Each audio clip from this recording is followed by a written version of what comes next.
Good morning. My name is Ryan McPherson. I'm the Chief Sustainability Officer here at the University at Buffalo. A very happy Earth Day to you all. Welcome and thank you for joining us as we launch the University of Buffalo's new Climate Action Plan.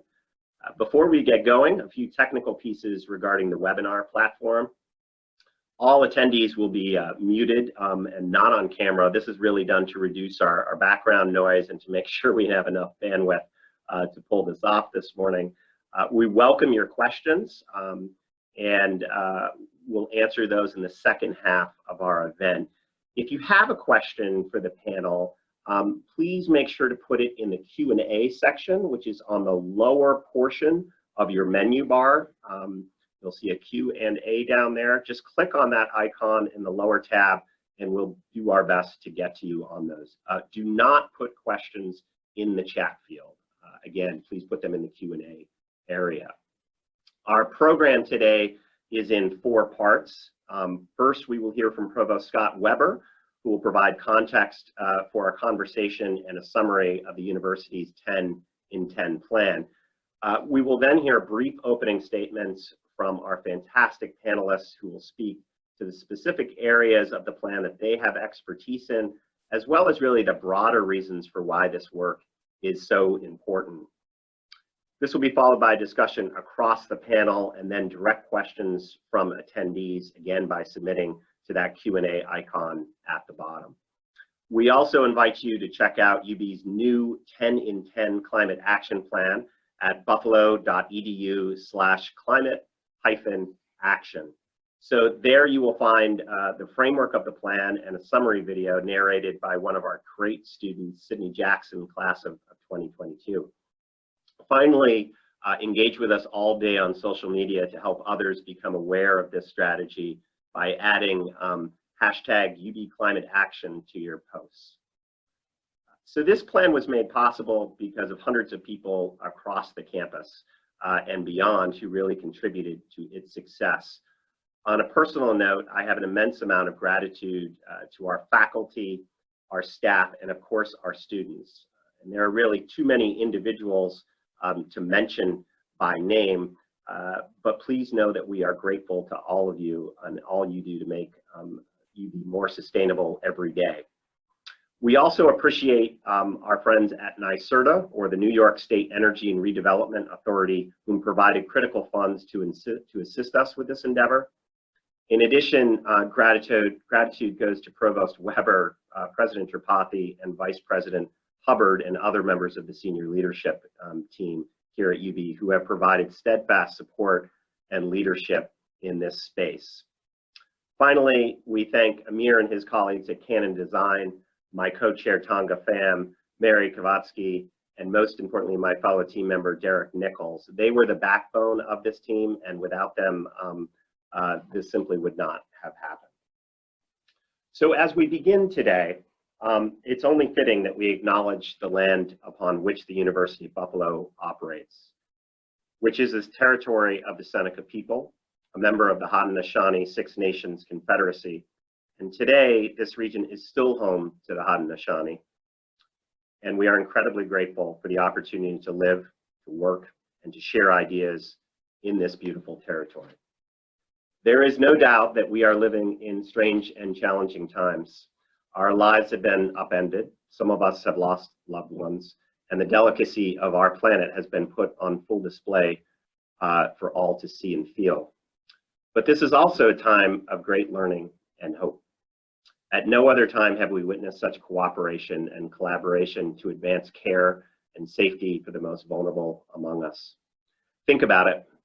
Within a couple of weeks, nearly the entire global community shut down not only their economic systems, but also much of their culture and daily operational routines, all in a quest to combat an existential global threat.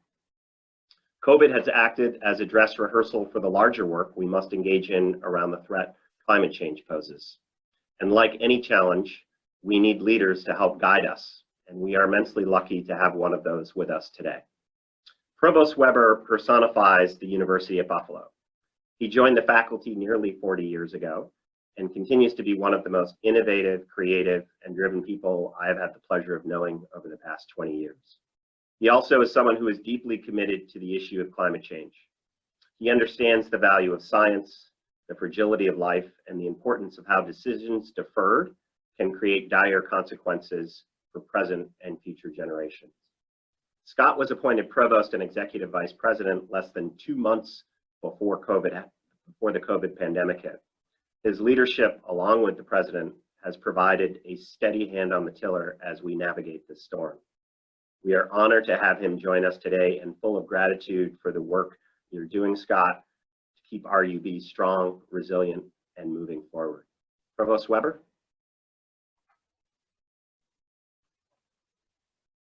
Thank you so much, Ryan. I really appreciate your nice comments, and I want to welcome everybody to this a really terrific event today. I thank you for joining us for our virtual celebration of the 50th anniversary of Earth Day and discussion of UB's updated climate action plan.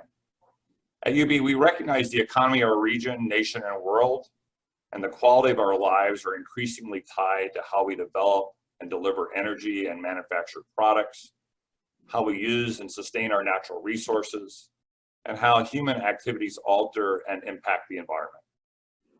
We have long been committed to environmental sustainability, from the origins of the environmental movement at Love Canal, today's innovative sustainability efforts across our campus, such as building the Solar Strand and our many LEED certified facilities, increasing the amount of waste that's recycled and composted, and offering hundreds of sustainability related courses.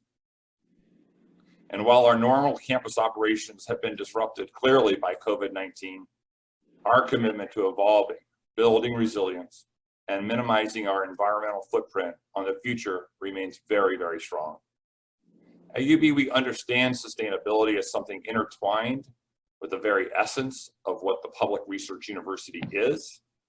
It directly places our operations, research, and curriculum and engagement with our local and global communities through addressing global challenges through our research, educating people about these challenges and training them to combat them, sharing our experiences and partnering with the external community, and yes, setting the bar high for sustainability in our own operations. So today, on this 50th anniversary, UB is recommitting to sustainability by formally adopting our new climate action plan to achieve climate neutrality within the next decade. The date that UB scientists and others tell us we must meet in order to avoid the most severe consequences of a destabilizing climate.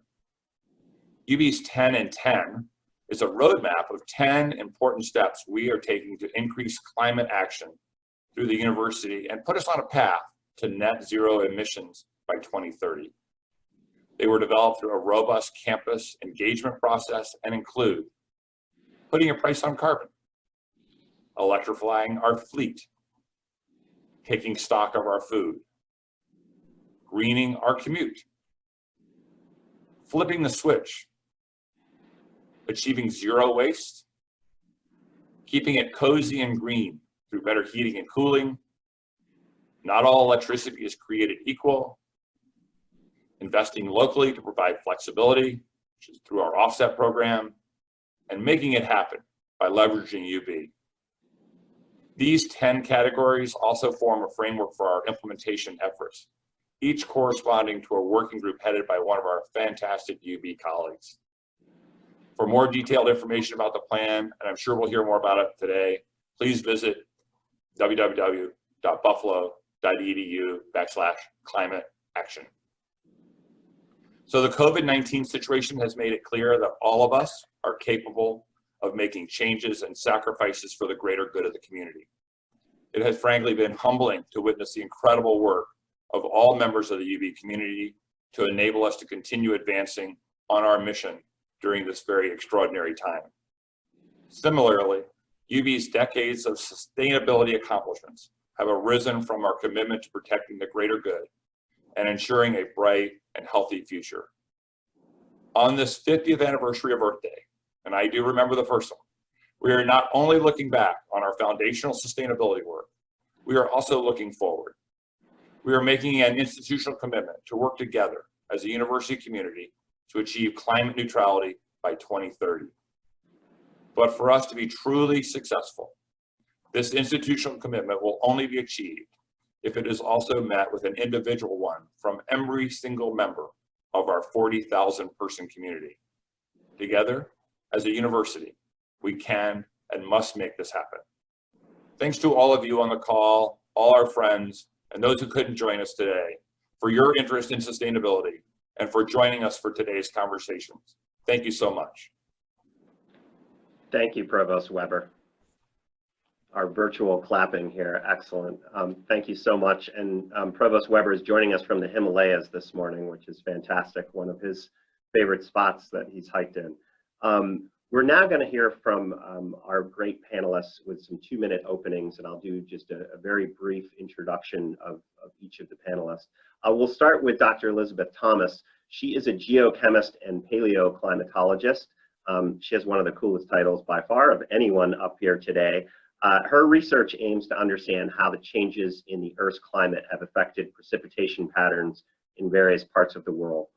In addition to researching climate change, Professor Thomas is one of those fantastic educators who believes that just understanding the problem is not enough in today's world. You need to actually do something about it to make it better. And for the past 2 years, she and her students have worked closely with local businesses to develop carbon reduction strategies that have resulted in reducing hundreds of tons of greenhouse gas emissions. Elizabeth? Thank you so much, Ryan. And thanks to the team who worked so hard to not only quantify our carbon footprint at UB, but also then develop this framework for climate action. It's really exciting to be a part of a university that's choosing to lead on this front. As Ryan said, I study how climate changed in the past so that we can better understand how each one of us all over the world will be affected in the future by climate change. And this perspective of the past tells us that the carbon concentrations in the atmosphere today are changing more rapidly than at any time in at least the past 1 million years. These really rapid changes are a great and terrifying experiment that we are doing with our one Earth. About 18 months ago, a large group of international scientists got together and put out a report that concluded without dramatic reductions in carbon emissions in the next decade, we will push the climate system past irreversible tipping points. One example of this is ice sheet collapse, which will continue to, but is already causing sea level rise. One example of an effect of that is that sea level rise is in turn drowning salt marshes here in the United States. These are biodiversity hotspots and they protect coastal areas where 40% of Americans live. So this report, although I study climate change on a daily basis, this report really spurred me to act. I wanted to make an immediate and enduring impact on our carbon footprint and on our collective ability to act as a UB community and as a society. So as Ryan mentioned, I worked with him and with the Western New York Sustainable Business Roundtable to develop a class where UB students partner directly with local businesses and organizations to reduce their carbon footprints. In the process, students become effective communicators with a broad skill set that prepares them for employment. The inaugural class in spring 2019 reduced their business partners' carbon footprint by over 900,000 pounds of CO2 annually. And I know that number means almost nothing to anybody. So that's about the equivalent of taking 90 cars off the road permanently. And we'll continue to do this semester and hopefully in the future. This sort of purpose-driven engagement is really key to success for this ambitious goal that UB has set. As Provost Weber mentioned, each and every one of us needs to find ways to be engaged in the classroom, in our labs, offices, and studios, and in our daily lives. I challenge my colleagues on the UB faculty and staff to devote some of our incredible creativity to reduce our carbon footprint, both in our lives and at UB, and ensure that we're doing all we can, not only to prepare our students to succeed in the world, but also to make sure that we're preserving a world full of life and diversity for our students to succeed in. Thank you so much. Thank you, Elizabeth. Fantastic comments.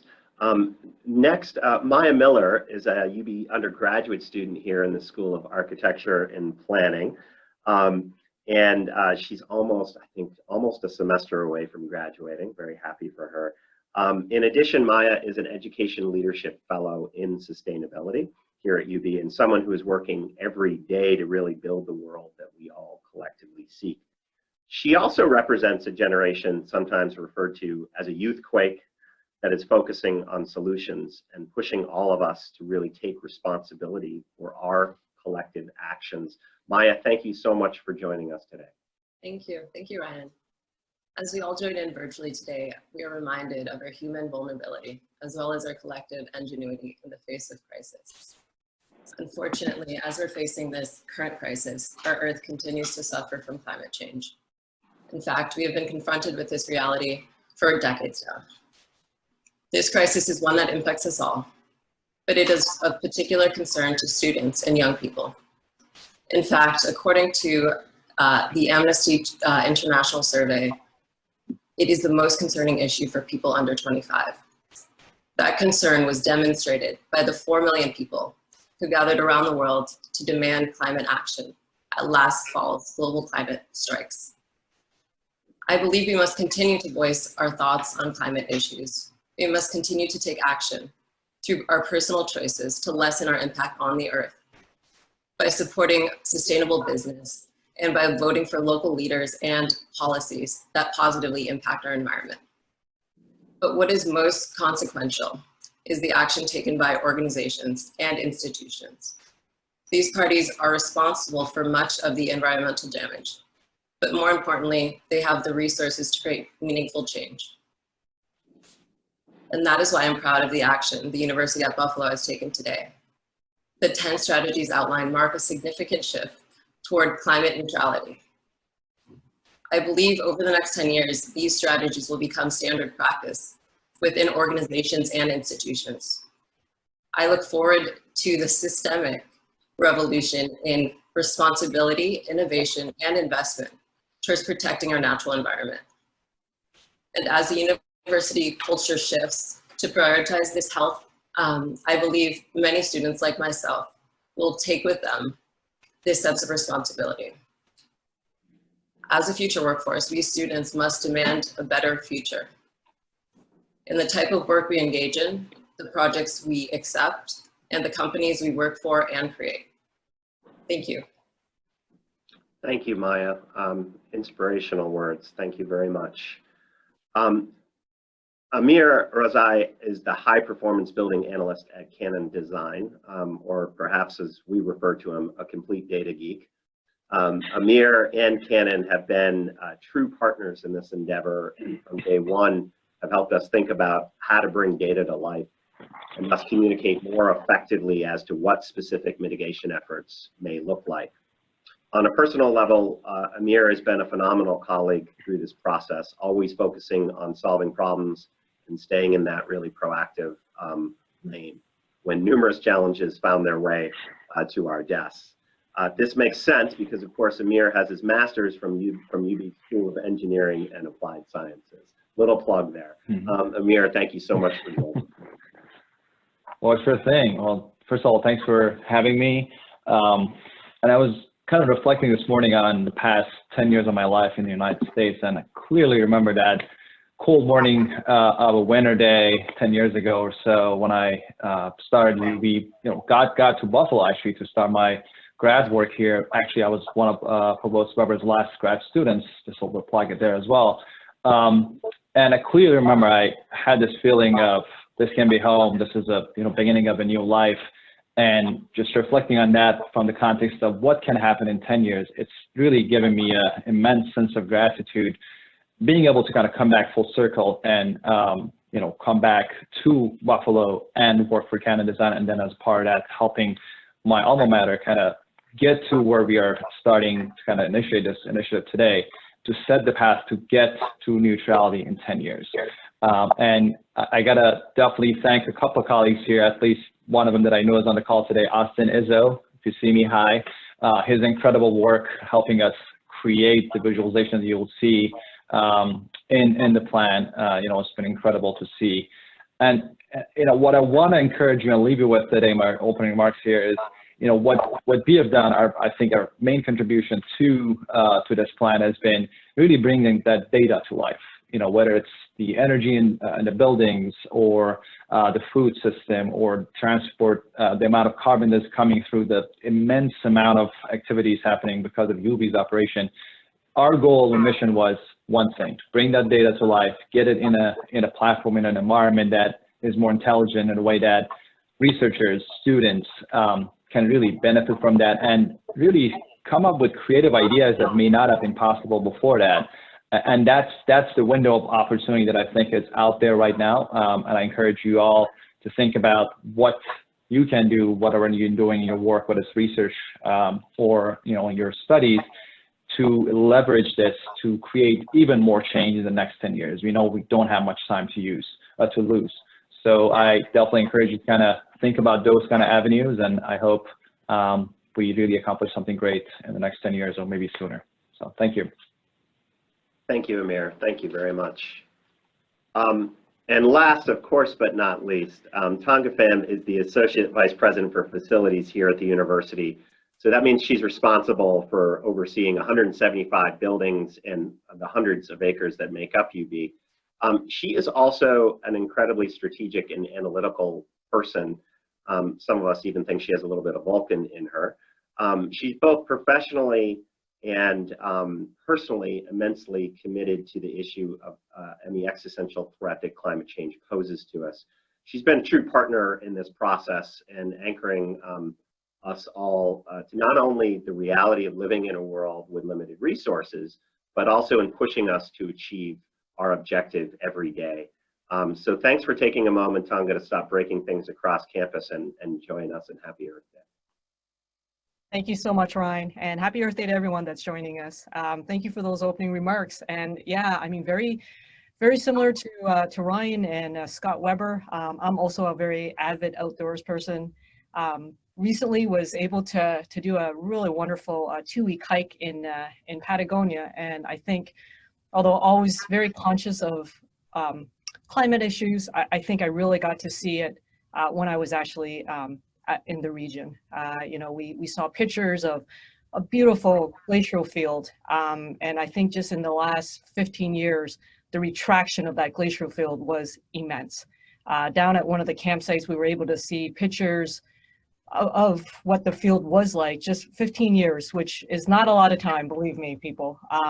Where it was in its location, and the fact that it's retracted and the amount of pullback that it was definitely an eye-opener when you kind of go into those pristine locations and get to see the impact that human beings are having on our beautiful Earth and what you can see. And it was rather funny because a couple of the tour guides that we ran into was like, well, you better get here quickly to see whatever's left of the glacial field. I'm like, no, that's the last thing we should be doing is, causing more rampage down there and more, foot traffic and more damage that we're kind of doing to the Earth. So it's a very precarious situation where I think we're all in right now, and all the more reason to, I guess, toss a lot of our weight, our will, our resilience, everything else, however you want to say it, as a lot of my panelists have already said, behind these initiatives, not just here at UB, but also in our personal life, and I think more so in our personal life, because I think that's really where we can make a lot of impact.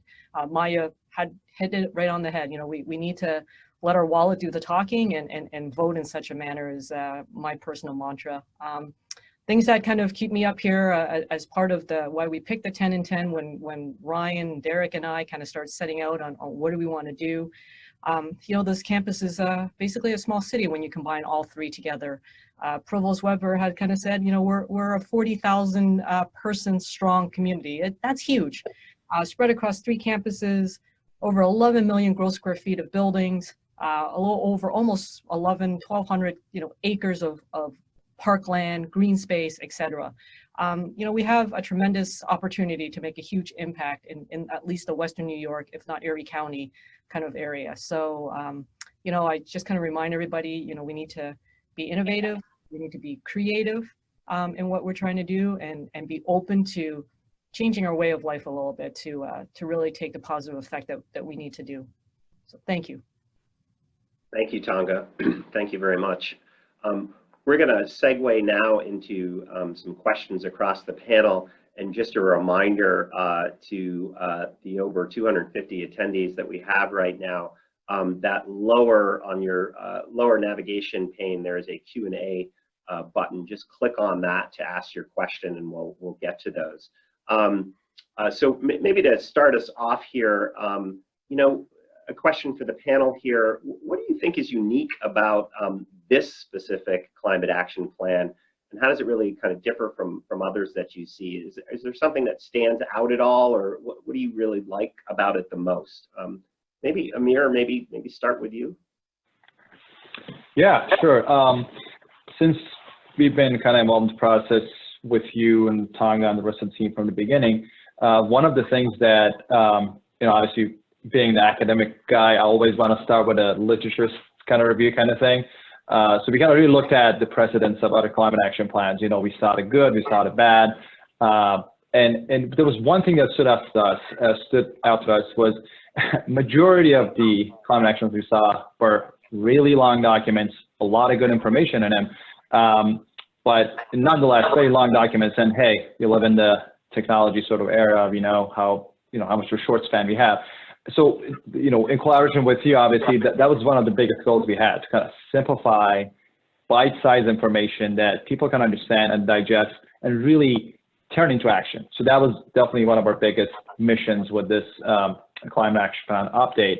And you'll see it when you flip through the pages that, you know, that's been clearly the message. You know, every page has a purpose in terms of, you know, letting you understand a piece and kind of get you to think about some of the actions that have been taken, some of the actions that can be taken in the future.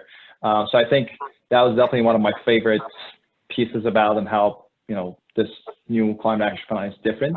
And again, I encourage you as this launch is happening in the, you know, following, you know, days, weeks, and months, you know, come up with new ideas, right? You know, bring it up to Ryan and the sustainability team in terms of the ways that we could, you know, leverage this better in the future or kind of add on to it. So yeah, I'll leave it at that. Great, thank you, Tonga. Thank you, Amir. Tonga, did you have anything that you wanted to add to that? Yeah, or my Amir, I'm not quite sure. Exactly. Just kidding. I think that the best part about this plan, and maybe where it's different, I think is the storytelling component to it. I think the entire team worked really, really hard to try to not make it so wordy. And again, I always go back to the not being a 500-page hardbound book somewhere on one of our collective bookshelves, right? Is to keep us succinct, is to get to the point, make it very easy for people to understand the call to action, and being able to do it in again, back to that very narrative storytelling base versus being just so academic base, you know, although data is a huge part of our program or this climate action plan as well. I think it's just done in a more, I don't know, more approachable method. Great, thank you very much. So you know, one of the things that obviously the plan is focused on achieving climate neutrality, but I'm curious if there are really any other co-benefits that that you think this plan will bring, and you know, if so, what are those? Kind of thinking from a more triple bottom line of people and planet and profit. Elizabeth, do you want to start us off? Sure. I always try to think about climate action in terms of the UN's Sustainable Development Goals. So climate is one of the many goals that the UN has set for sustainable development moving forward. And the other goals include eradicating poverty, fighting hunger, ensuring that our oceans and our land ecosystems are resilient and sustainable. And so there will certainly be benefits for the planet relating to these other sustainable development goals. Some immediate results of reducing carbon emissions, as we know from the coronavirus, from the shutdowns related to the pandemic, is by not driving our cars as much, we're not only reducing CO2 emissions, but we're reducing emissions of other pollutants that both impact climate and that directly impact and immediately impact human health. We also, maybe more specifically at UB, by reducing things like our consumption in our labs and reducing the amount of waste and increasing reuse of materials, that'll reduce our expenditures, right? So enhance our triple bottom line. So that's a couple of immediate impacts on our health here in Western New York, and also on our monetary expenditures, like in our labs, for example. Great, thank you.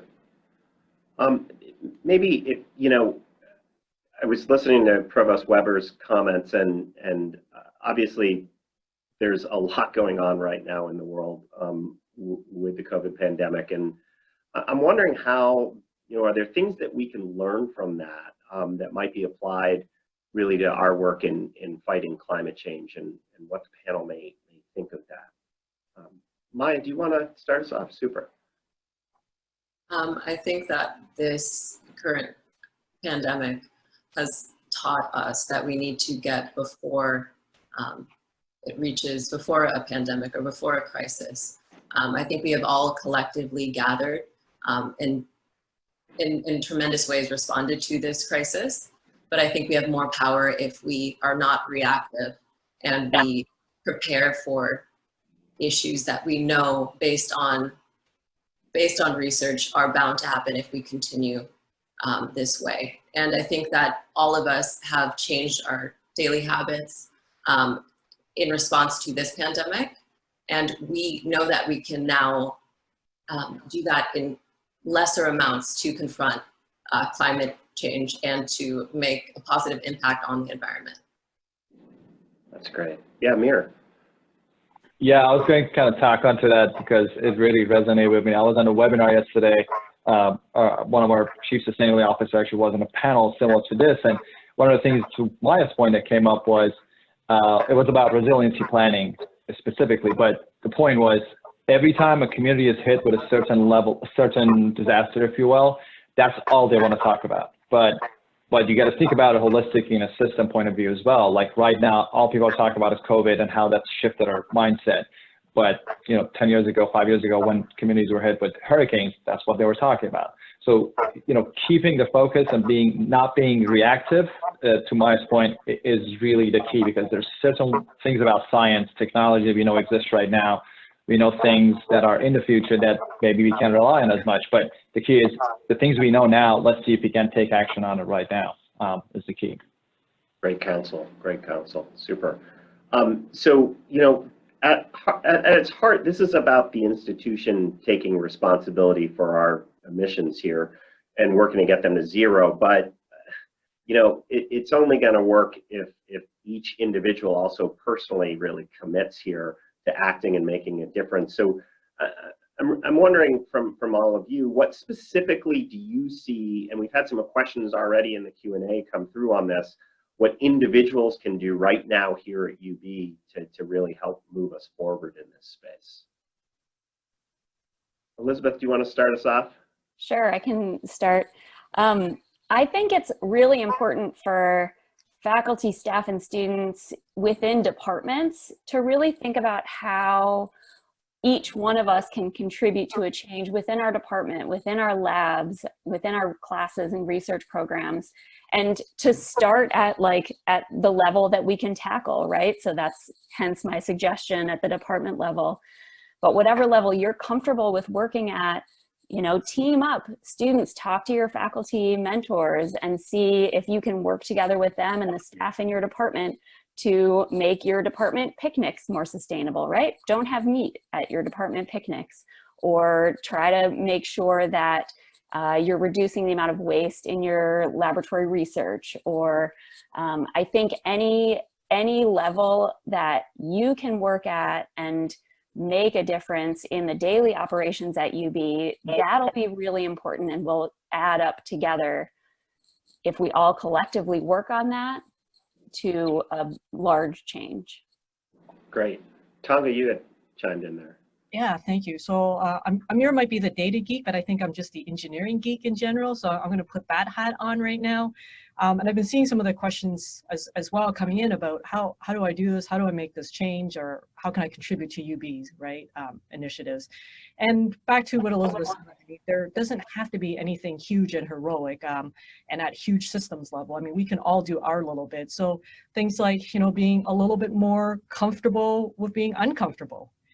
So I sit there and I think about the temperatures in our offices, a lot of times I walk around, whether it's in my own building or others, the temperature that we're at, just being a little bit more, I guess, open to keeping a sweater and maybe being a little bit on the cooler side and layering up maybe a little in our offices, at home, at home as well, but here and then the same within summertime about, how many days, almost like 11 months worth probably, do we complain about how cold it is? Summer comes, July hits, and all we can think about for the next 2 weeks is, oh my goodness, when's this heat gonna break? It's horrible, it's horrible, the humidity. And I always kind of find it fun about human beings where we spend 11 months thinking about that beautiful hot heat. When we get it, we complain about, oh my gosh, we got what we asked for 2 weeks. So I would say it's little things like that and just being cognizant, about electricity that you use. I often tell my own team or those around facilities, we always know when we've done a great job when everybody takes that service for granted. When you come into your office or your lab or the conference room and you flip that switch and you don't even think twice, power is going to be on, it's hot, it's cool, it's, it's heated, it's etc. But again, it's just back to those things and just being a little bit more cognizant of how you're using your space here while you're on campus. And a lot of times too, these things are disposable and, we lose a pen walking between classes or whatever, and we don't think twice. Maybe we should, right? Or things like just our day-to-day garbage. We do generate garbage, but a lot of times too, just where do you put it? And just, again, having that little sense of self-awareness that if I have to create that garbage anyways, let's try at our best level to make sure that those that can be diverted gets properly diverted, right? It's just too easy to walk by and just stick it in that wrong bin and then just be like, oh, well, I messed up this one time and walk away. I mean, that does have a lot of impact and implications downstream when we're collecting it. A lot of times it prevents us from now diverting that bag, right? So I think it's those little things at first that can make huge gains for us. That's great. That's great. And Maya, I know you had chimed in, and I just wanted to elevate one of the things you said in your opening statement that really stuck with me, this systematic, revolutionary responsibility. I love that phrase, and I think that really personifies a lot of what Tonga was just reinforcing as well. But I know you wanted to chime in here. Yeah, thank you. I think that as students, we have a lot of responsibility and power. We are, all of the systems, all of the, are designed to help us in the future.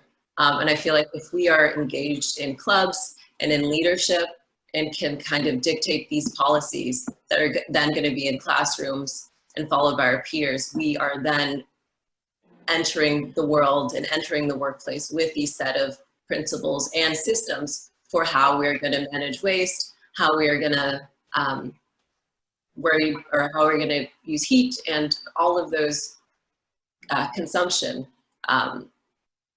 variables that we have to be aware of.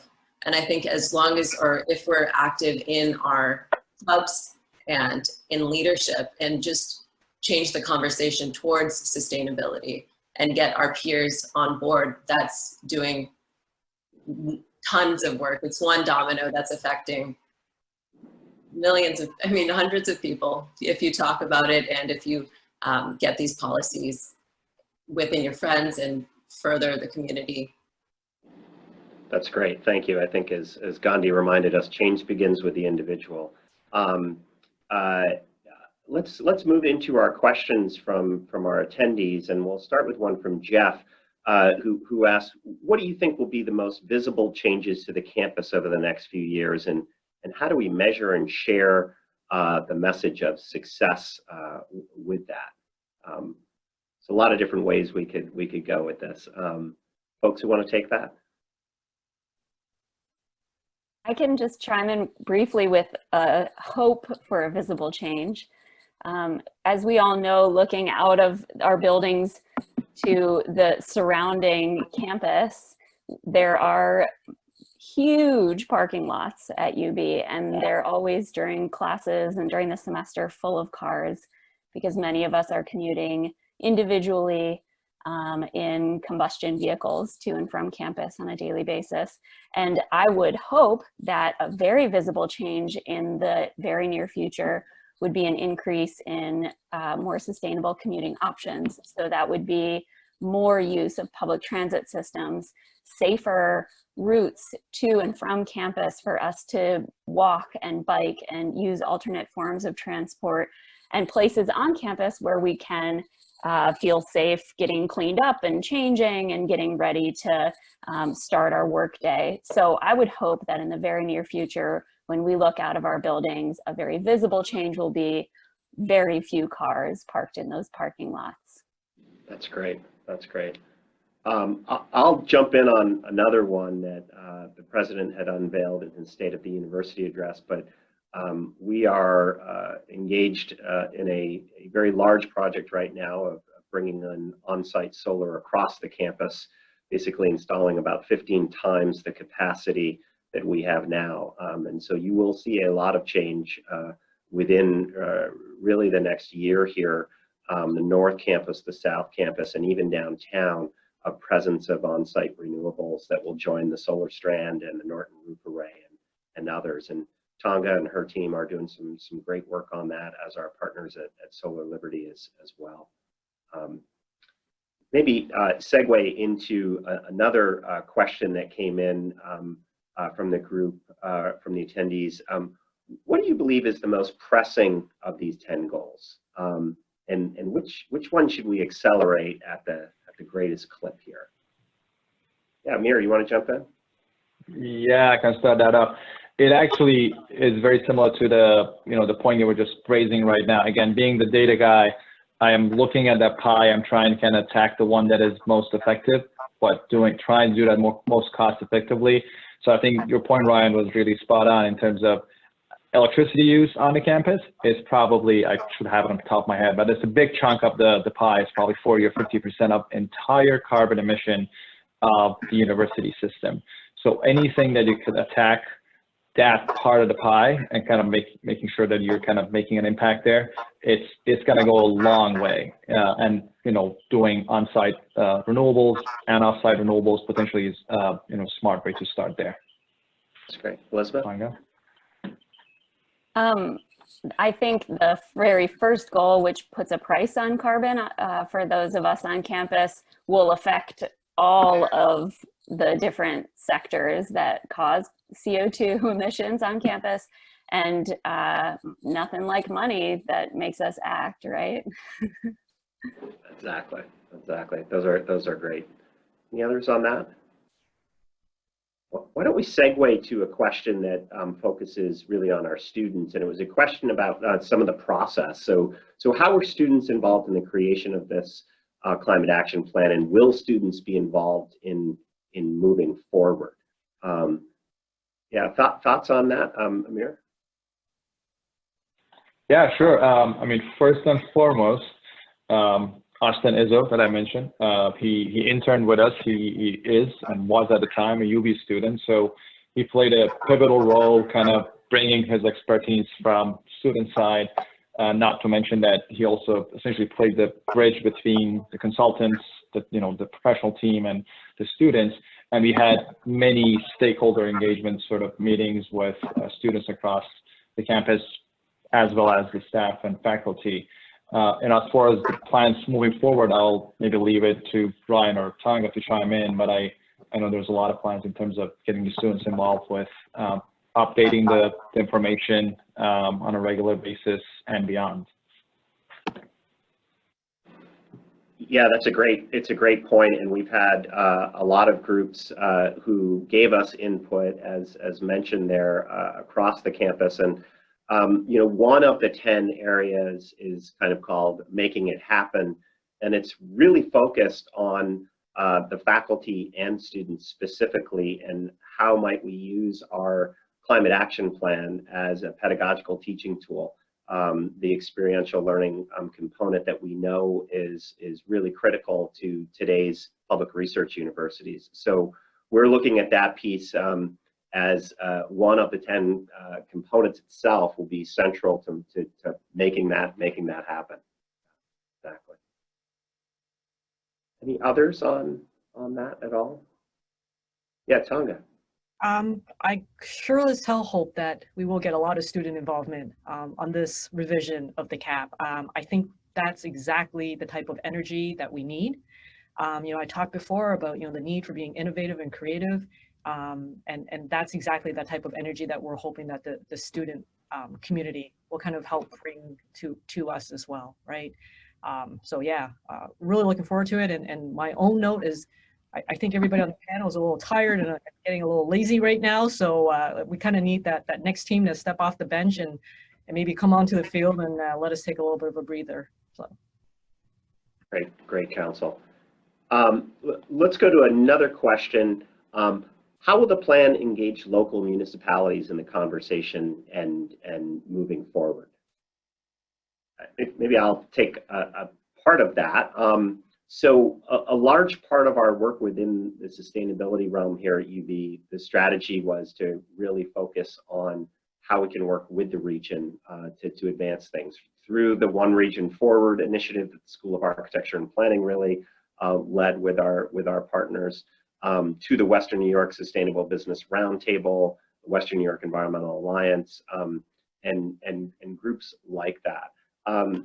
One example is specifically with the roundtable. So these are groups of businesses across Western New York who are really trying to make a difference within the sustainability space. They are working, many of them, to create their own climate action plans. And on two levels, we are working with them. We're working with them with this plan and showing them what we've learned, where we've tried to fail forward, where we've succeeded. And then we're also working to provide students opportunity, as Elizabeth mentioned, directly to engage and help kind of share some of their expertise at carbon reduction strategies as well as climate action plan building efforts. In addition to all of that, the solar initiative that Tonga and I have mentioned is not only just on campus, it's also with 4 other partners across the region, and that being the City of Buffalo, Erie County, SUNY Erie Community College, and Buffalo State College. So that initiative is aimed at reducing half of our overall electricity use, or transitioning half of our overall electricity use to renewable and clean energy sources. So the community component of this is critical.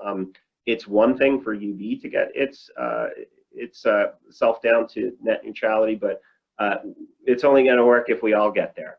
And so in our little corner of the world, we have a obligation, as we do in all of our work, as part of our mission, not only to do our research, not only to teach, but to engage our community in that work, and that's what we need to do.